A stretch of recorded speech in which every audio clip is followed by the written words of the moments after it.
Bon,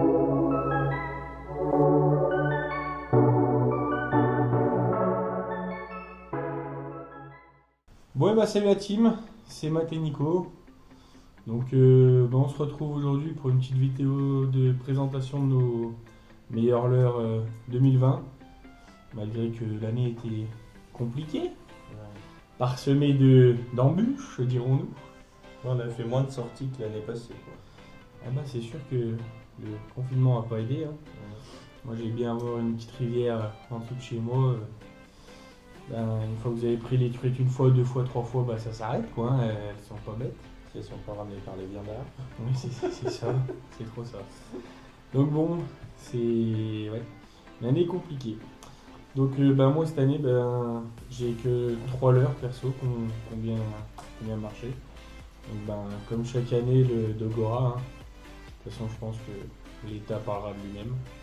On vous met en photo à chaque fois le leurre dont on parle, enfin nos leurres, simplement. Moi le mien, il a... Bon après j'ai dans plein de déclinaisons différentes, hein, mais le Fire Tiger comme ça là, exceptionnel. Hein. Vraiment il a pris de ses traces. Son petit préféré. Ça fait, ouais, il fait. Lui je le quand je prends rien, que j'en ai marre dans ma journée, je le mets, en général c'est bon, ça sort. Ouais. Donc voilà. Mon deuxième pour cette année, c'est un popper simplement. Un tout petit popper, le Gomoku. Tout simplement parce que j'ai découvert les poppers grâce à toi en fait, hein, clairement, parce que je ne pêchais pas avec ça. Limite, je comprenais même pas à quoi ça servait. Et on a fait quelques petites sorties perches. Et moi j'ai déclenché des black bass aussi avec, mais c'est juste exceptionnel. Les perches étaient folles là, c'était là. Impressionnant. Ouais.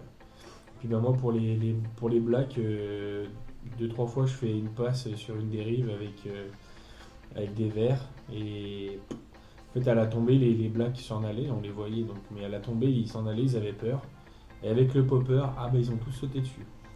Donc vraiment le leurre que cette année... Et puis moi pour mon expérience de popper, j'en ai utilisé pas mal et je trouve que celui-là, le Gomoku popper, il a un joli pop et franchement c'est pas comme tous les autres poppers. Des fois t'as des poppers qui font des bulles bizarres, qui sont pénibles à utiliser. Ouais. Et celui-là il est très facile à utiliser, il fait des jolis pocs. Et franchement, il va bien. C'est plaisant à l'animer. Ouais, il va bien. Et puis en dernier, un leurre souple Prorex. Alors du coup, j'ai pris celui-ci. Comme j'aurais pu prendre un autre coloris et un autre leurre souple, parce que cette année, comparé aux autres années, je me suis un peu plus forcé à pêcher leurre souple. Et j'ai fait pas mal avec ceux que je fabrique moi-même, j'ai fait pas mal de cognes. Donc ça fait toujours plaisir pour soi. Et puis après, celui-ci là, c'est un qui a bien marché aussi.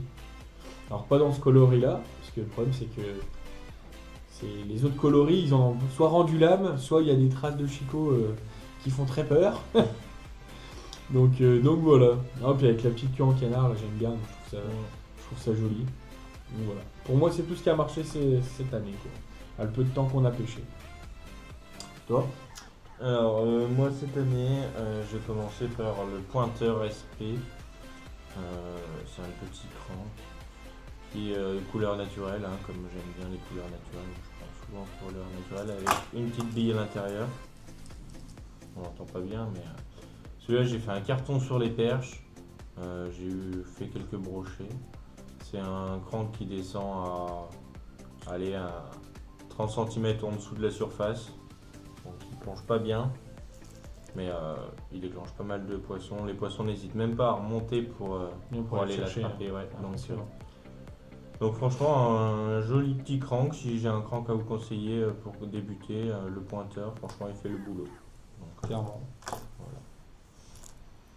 Ensuite, un leurre souple, donc qui m'a rapporté beaucoup de poissons cette année. Je pense que j'ai cartonné le plus avec celui-là. Une grosse surprise celui-ci. Hein. Ouais, c'est de chez Westin, on a dit, il s'appelle. Je suis perdu moi aussi.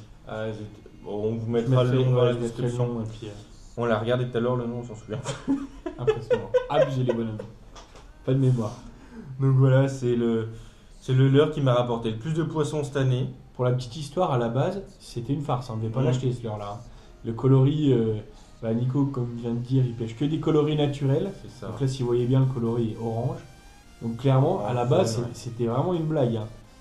Ah ben, des blagues comme ça, chaque année, si on peut en faire, ce serait nickel. Hein. De base, j'avais pris celui-là, donc qui est une coloris naturelle, donc c'est le même, même dimension.